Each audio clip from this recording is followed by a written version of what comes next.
Hello বন্ধুরা, তোমরা যারা আপার প্রাইমারি 9, 10 এবং 11, 12-এর শিক্ষক নিয়োগের প্রস্তুতি নিচ্ছিলেন, তো তোমাদের জন্য সুখবর। কারণ ইতিমধ্যেই আপার প্রাইমারি 9, 10 এবং 11, 12-এর শিক্ষক নিয়োগের বিজ্ঞপ্তি প্রকাশিত হয়েছে।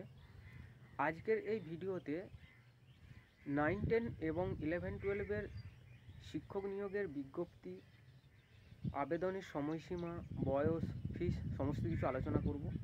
আর আরেকটা কথা বলে রাখি, আমার এই চ্যানেলে আপার প্রাইমারি শিশু মনস্তত্ত্ব, বাংলা পেডাগজি এবং সমাজবিজ্ঞান পেডাগজি সংক্রান্ত বিষয়ে আলোচনা করা হবে।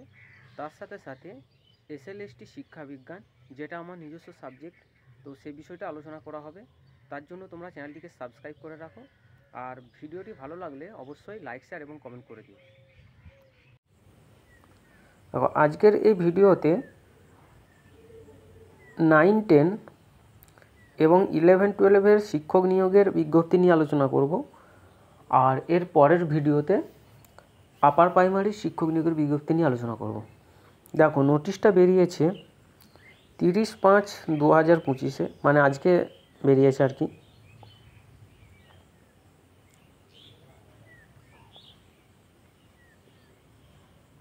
তো যারা 9, 10 এবং 11, 12-এর পরীক্ষা দিবে তাদের জন্য ফিজটা দেখে নাও। দেখো, যারা হচ্ছে 9, 10 কিংবা সেকেন্ডারি বা মাধ্যমিক স্তরের পরীক্ষা দেবে, তো জেনারেল OBC ক্যান্ডিডেটদের জন্য 500 টাকা ধার্য করা হয়েছে। আর যারা SC, ST এবং PH ক্যান্ডিডেট আছে তাদের ফিস দিতে হবে 200 টাকা।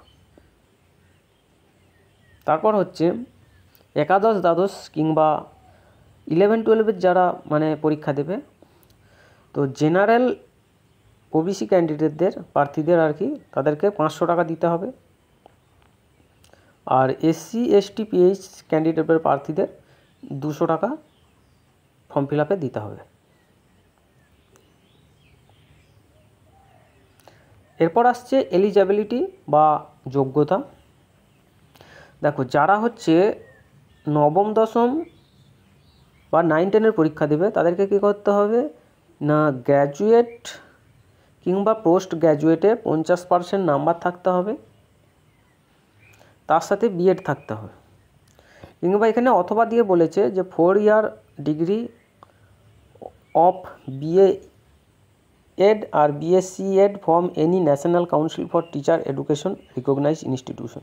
কিংবা যারা 4 বছরের BA-Ed BSc-Ed করেছে তারাও এই পরীক্ষায় বসতে পাবে। তারপর বলেছে এজ লিমিট, 21 থেকে 40 বছরের শিক্ষার্থীরা এই পরীক্ষায় বসতে পারবে। 5 years for schedule caste schedule tribe candidate, 5 বছর ছাড় পাবে শিডিউল কাস্ট এবং শিডিউল ট্রাইবের যারা আছে তারা 5 বছর ছাড় পাবে। 3 ইয়ার্স ফর ব্যাকওয়ার্ড ক্লাস, যারা হচ্ছে ব্যাকওয়ার্ড ক্লাস আছে আর কি, বা পিছিয়ে পড়া শ্রেণী আছে, তারা 3 বছরের ছাড় পাবে। আর 8 বছর ছাড় পাবে বলেছে যে ফিজিক্যালি হ্যান্ডিক্যাপড, শারীরিকভাবে অক্ষম যারা আছে আর কি, তো তারা 8 বছরের এই পরীক্ষায় বসার জন্য বয়সে ছাড় পাবে আর কি। দেখো, এরপর যারা 11, 12-এর বা একাদশ শ্রেণীতে পরীক্ষা দেবে তাদের জন্য যোগ্যতা হচ্ছে কি না, post graduate with at least 50% marks or its equivalence from a recognised university and bachelor of education bachelor of education B.Ed from a national council for teacher education recognised institution or postgraduate with at least 50% marks or its equivalent from recognized university and BA-Ed BSc-Ed from any NCT recognized institution। এখানে কি বলেছে যে post গ্র্যাজুয়েটে বা স্নাতকোত্তর স্তরে 50% marks থাকতে হবে, 50% number থাকতে হবে, তার সাথে থাকতে হবে B.Ed, ঠিক আছে। কিংবা যারা 4 বছরের BA-Ed করেছে, BSc-Ed করেছে, তারাও পরীক্ষায় বসতে পারবে। আর বয়সসীমা বলেছে যে 21 থেকে 40 বছর। ঠিক আছে। শিডিউল কাস্ট এবং শিডিউল ট্রাইবদের জন্য 5 বছর ছাড় পাওয়া যাবে। আর আদার্স ব্যাকওয়ার্ড যারা অন্যান্য পিছিয়ে পড়া জাতি আছে তাদের জন্য 3 বছর। আর ফিজিক্যালি হ্যান্ডিক্যাপ শিক্ষার্থীদের জন্য বা পরীক্ষার্থীদের জন্য 8 বছরের বয়সসীমা ছাড় দেওয়া হয়েছে। ঠিক আছে।